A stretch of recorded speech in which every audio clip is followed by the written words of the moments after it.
સુરેન્દ્રનગર શહેરમાં પીવાના પાણીની સમસ્યા દિવસે ને દિવસે વિકટ બની રહી છે। મહાનગરપાલિકાએ 2 પાણીની ટાંકીઓ પૈકી એક ટાંકી તોડી પાડતા શહેરની સોસાયટીઓમાં પાણીની અછતની સ્થિતિ સર્જાઈ। આ સમસ્યાને લઈને રોજની 5 થી વધુ સોસાયટીઓના રહીશો મહાનગરપાલિકામાં રજૂઆત કરવા માટે આવે છે, પરંતુ અધિકારીઓ દ્વારા યોગ્ય જવાબ ન અપાતા લોકોમાં રોષ વધી રહ્યો છે।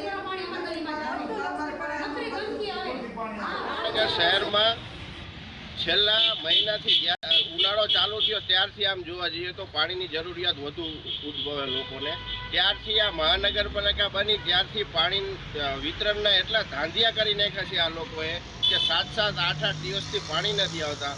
કોર્પોરેશન કચેરીમાં 10-10, 12-12 સોસાયટીઓના વિસ્તારોના લોકો ટોળે રજૂઆત કરવા આવે છે, તેમને રજૂઆત કરવા જવા દેવા નથી આવતા। હાલમાં એ લોકો એવો પ્રશ્ન કરે છે કે થાંભલા પડી ગયા, ટીસી બંધ છે એટલે મોટરો બંધ છે એટલે પાણીનું વિતરણ નથી થયું। તો બીજા સાહેબ એમ કહે કે ટાંકી પાડી દીધેલી જૂની એના હિસાબે પાણી નથી આપેલું।